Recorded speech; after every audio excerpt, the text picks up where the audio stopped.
Students, all of you carefully listen here. All of you look this figure 3.16. First of all, I select a bar magnet. Here I select a bar magnet. Colorful ஒரு அதாவது ஒரு bar magnet தெரியுது பாருங்க. So what about N, north pole of the bar magnet? What about S, south pole of the bar magnet? What about O? O is the geometrical center of the bar magnet. Already you know magnetic length of the bar magnet 2L. So அந்த green color line represent பண்ணிருக்காங்க பாருங்க. 2L ங்கிறது magnetic length. அப்ப அதுல பாய் தான் என்னது L. So OS considered as L and ON considered as L. So magnetic length 2 into small l.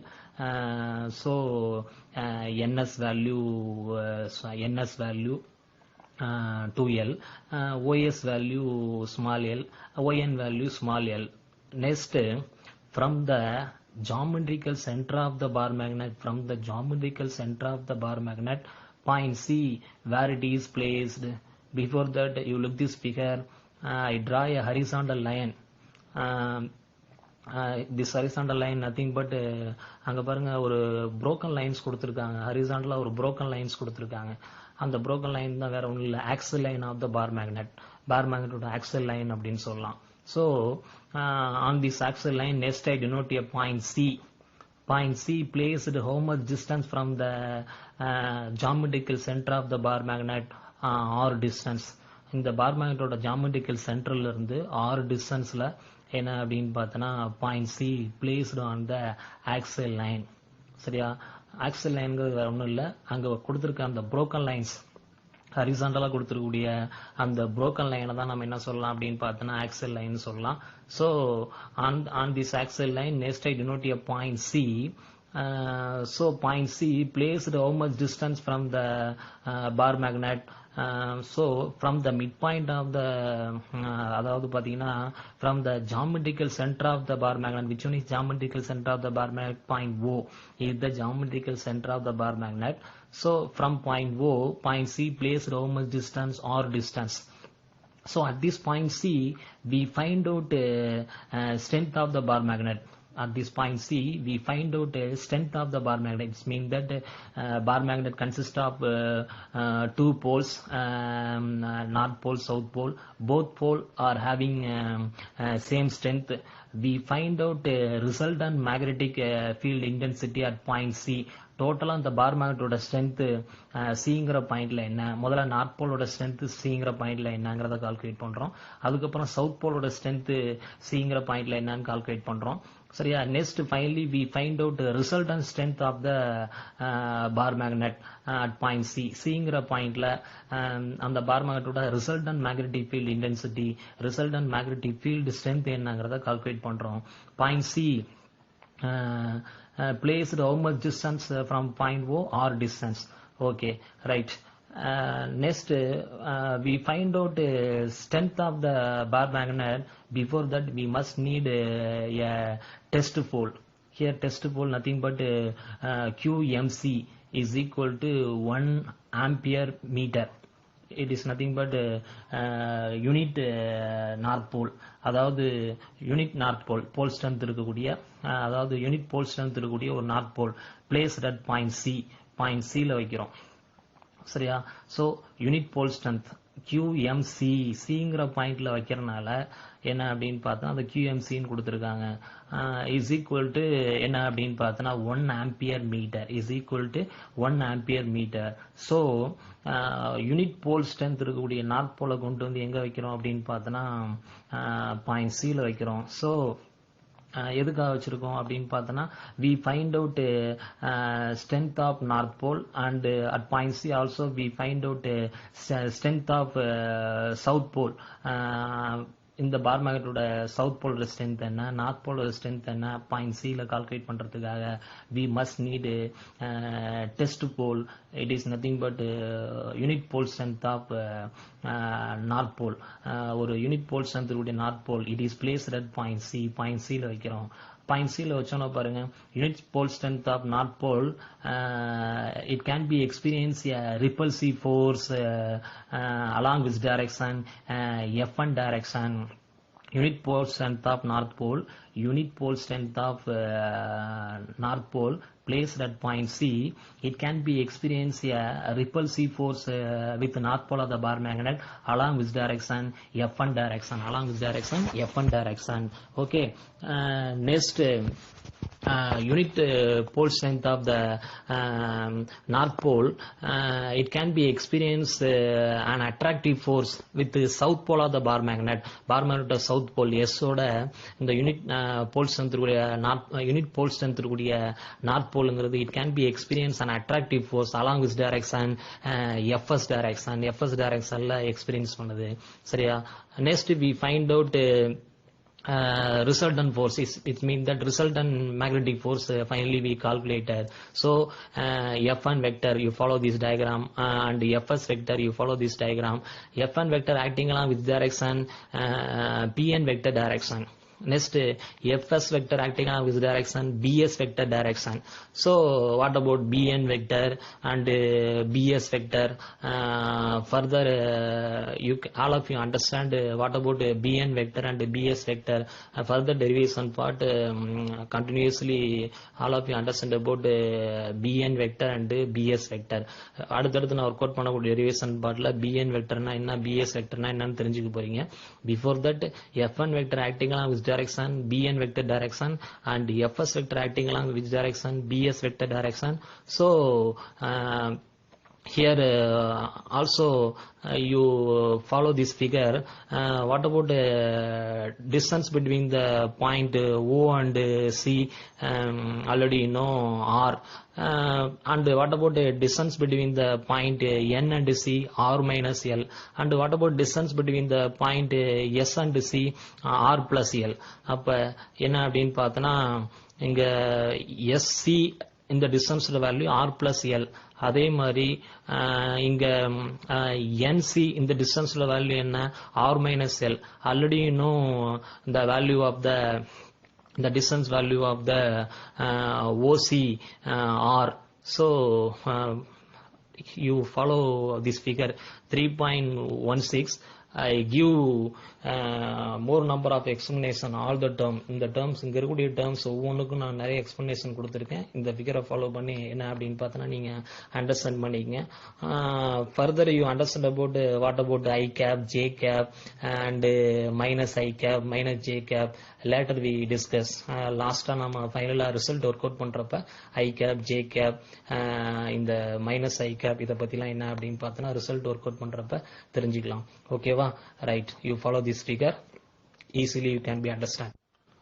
So this one is vector representation for Coulomb law in magnetism.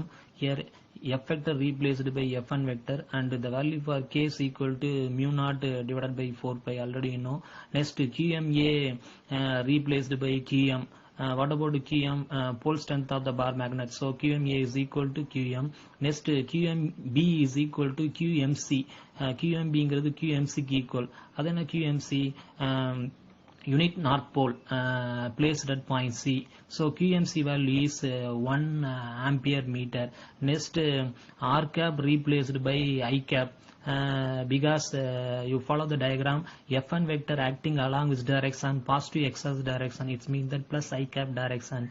Next R square replaced by R minus L whole square. R square replaced by R minus L whole square. You follow the diagram. Next I explain. Okay, carefully listen here. Already I say ஏற்கனவே நான் என்ன சொன்னேன், இந்த Coulomb law vector representation expressionல R square replaced by R minus L whole square னு சொன்னேன் இல்லையா? என்ன reason? இந்த பார் மேக்னட்டோட நார்த் போலுக்கும் பாயிண்ட் Cல நாம வைக்கக்கூடிய யூனிட் நார்த் போலுக்கும் என்ன அப்படின்னு பார்த்தனா இடையில இருக்கக்கூடிய டிஸ்டன்ஸ் தான் என்னது? R minus L. அப்ப R square replaced by R minus L. அதே மாதிரி ஏற்கனவே நான் என்ன சொன்னேன் அப்படின்னு பார்த்தனா R cap replaced by I cap னு சொன்னேன்ல. You follow this figure. இந்த யூனிட் நார்த் போல் QMCங்கிறது இந்த பார் மேக்னட்டோட நார்த் போலோட ரிப்பல்சிவ் ஃபோர்ஸ் எக்ஸ்பீரியன்ஸ் பண்ணோம். அந்த ரிப்பல்சிவ் ஃபோர்ஸ்ங்கிறது எந்த டைரக்ஷன்ல ஆக்ட் பண்ணுது பாருங்க. அதாவது F1 vector acting along which direction? Positive x-axis direction, அதாவது பிளஸ் I cap டைரக்ஷன்ல ஆக்ட் பண்ணுது. So we substitute I cap, what is the reason, and we substitute R minus L, what is the reason, both concept you understand, you follow this figure. Okay, ஏற்கனவே நான் சொல்லியிருப்பேன் இந்த plus I cap plus J cap minus I cap இதை பற்றிலாம் நம்ம அடுத்து நம்ம discuss பண்ணலாம்னு சொல்லியிருப்பேன். Plus I cap plus J cap minus I cap minus J cap they are unit vector. plus I cap acting along positive x-axis direction, minus I cap acting along negative x-axis direction, plus J cap acting along y-axis direction, positive y-axis direction, minus J cap acting along minus y-axis, negative y-axis direction. You look this figure, F1 vector acting along positive x-axis direction. It means that F1 vector acting along plus I cap direction. What about Fs vector? Fs vector acting along opposite to the plus I cap. It means that Fs vector acting along minus I cap direction. Already you know about F1 vector. Further also you understand about what about Fs vector next derivation part. Okay. So expression number 3.9 ல என்ன calculate பண்ணிருக்காங்க பாருங்க. The force of repulsion between the north pole of the bar magnet and unit north pole at point C. அதாவது பார் மேக்னட்டோட north போலோட strength சிங்கிற பாயிண்ட்ல என்னன்னு calculate பண்ணியிருக்காங்க. அதுக்காக ஒரு டெஸ்ட் போல யூஸ் பண்ணியிருக்காங்க. அதாவது யூனிட் நார்த் போல், அதாவது யூனிட் போல் ஸ்ட்ரென்த் இருக்கக்கூடிய ஒரு நார்த் போல சிங்கிற பாயிண்ட்ல யூஸ் பண்ணி அந்த யூனிட் நார்த் போலுக்கும் சரியா பார் மேக்னட்டோட நார்த் போலுக்கு இடையில இருக்கக்கூடிய ரிப்பல்சிவ் ஃபோர்ஸை கால்குலேட் பண்ணியிருக்காங்க. F1 vector is equal to mu naught divided by 4 pi into QM divided by R minus L whole square into I cap. Here F1 vector acting along I cap direction. Here what about R minus L? R minus L is the distance between the north pole of the bar magnet and unit north pole at point C. Okay, you follow this expression 3.9. You look here. So all of you look this diagram. Fs vector acting along this direction opposite to the direction of plus I cap.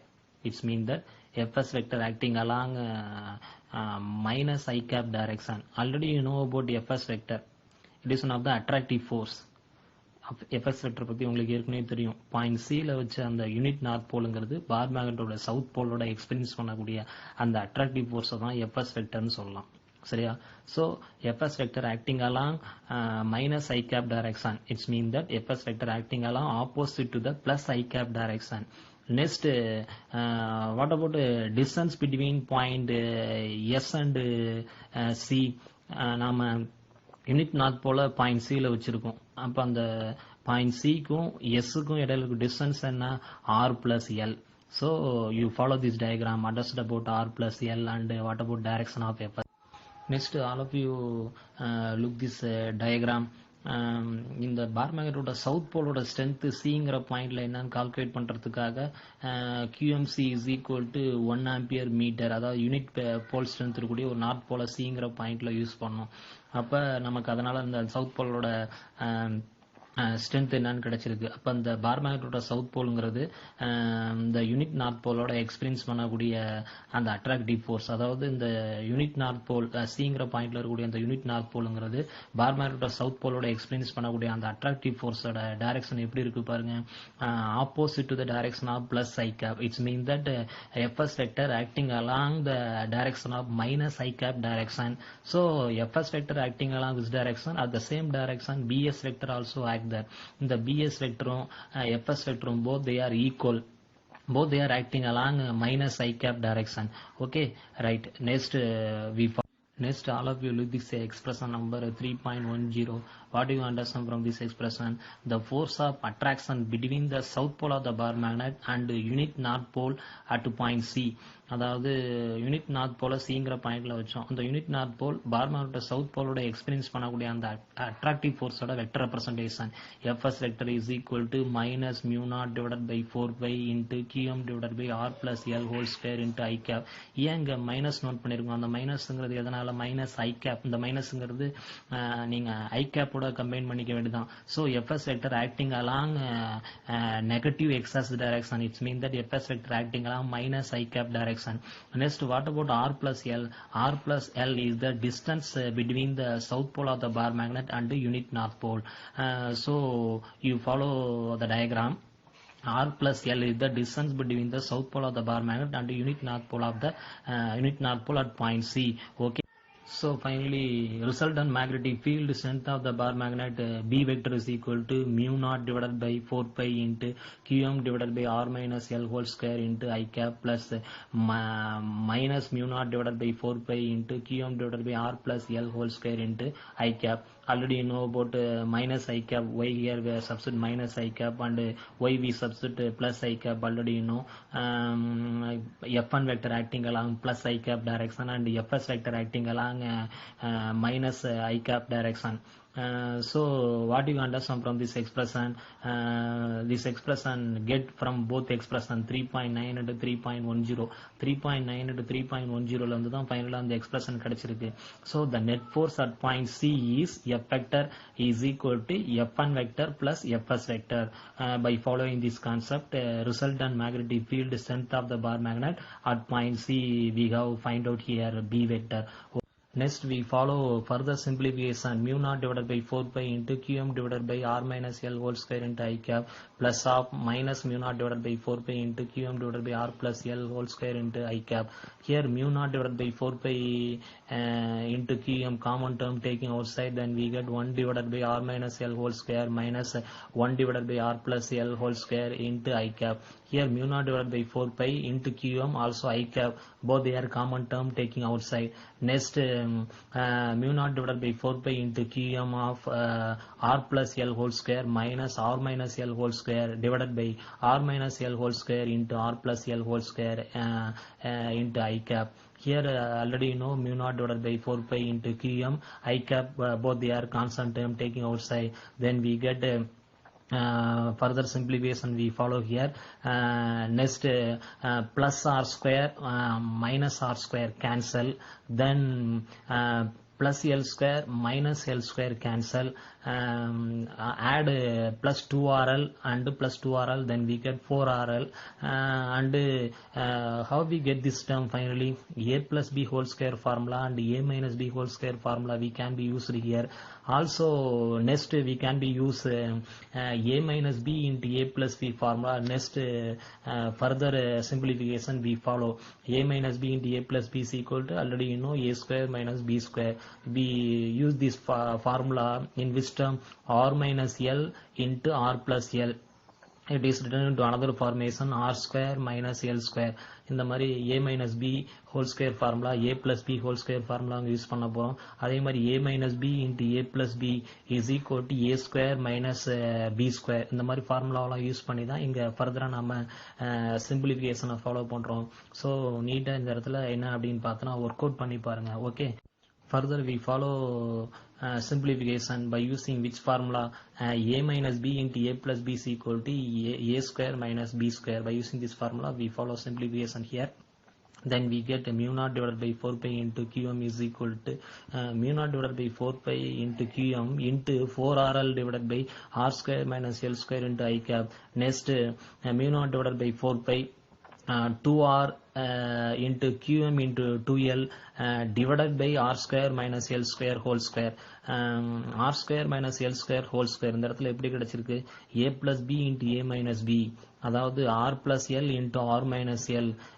இதை நாம என்ன எப்படி எழுதலாம் அப்படின்னு பார்த்தோன்னா R square minus L square. எப்படி A plus B into A minus B A square minus B square எழுதுறோமோ அது மாதிரி R plus L into R minus L R square minus L square எழுதலாம். அப்புறம் அடிஷனல் நம்ம ஒரு ஸ்கொயர் அங்க நம்ம substitute பண்ற மாதிரி இருக்கு into I cap. So we follow simplification. Okay, now we get this expression B vector is equal to mu naught into 2R divided by 4 pi of Qm into 2L divided by R square minus L square whole square into I cap. What about this expression? Expression number 3.11. We follow a further simplification, we get this expression 3.11. Here what about Qm into 2L?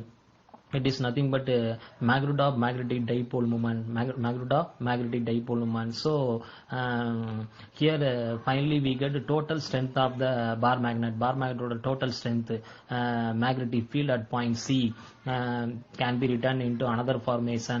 அந்த bar magnet total strength Cங்கிற பாயிண்ட்ல என்ன, point C where it is placed, axial line of the bar magnet. So B axial vector is equal to mu naught divided by 4 pi into QR PM divided by R square minus L square whole square into I cap. We get this expression number 3.1.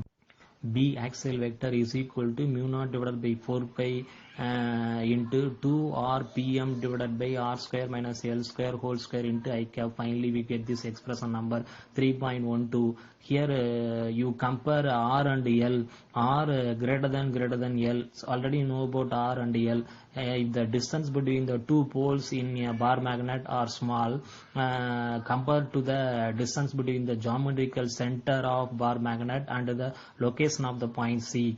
So you compare R and L. Here R greater than L. So we can be neglect the small value in this expression, which is small value. L value is very small, so L square whole square. So L square whole square அப்படிங்கிறப்ப L power 4 வரும். அப்ப அந்த R greater than L, அப்ப Lங்கிற இந்த small வேல்யூவை அந்த எக்ஸ்பிரஷனை நம்ம நெக்லெக்ட் பண்ற மாதிரி இருக்கும். ஓகே, ஸோ ப்ரீவியஸ் எக்ஸ்பிரஷன்ல R Lஐயும் கம்பேர் பண்ணோம் இல்லையா? previous expression 3.12 R Lஐயும் கம்பேர் பண்ணோம். R greater than L.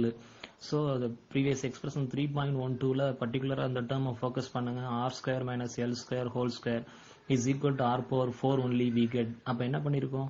L square whole square. இந்த Lங்கிறது very small valueனால அதை neglect பண்ணிட்டோம். So therefore using equation 3.13 then we get final expression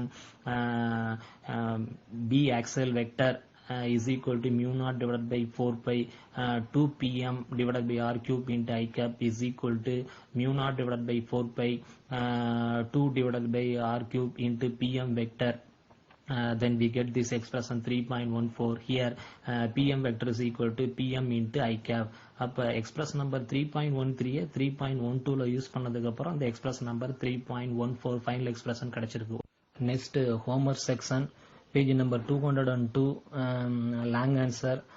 Question number 5, calculate the magnetic induction at a point on the axial line of the bar magnet. Page number 202, long answer. Question number 5, calculate the magnetic induction at a point on the axial line of the bar magnet. Very important 5 mark question. இந்த 5 mark question ஃபுல்லா நம்ம இன்னைக்கு பார்த்திருக்கோம். ஓகேவா?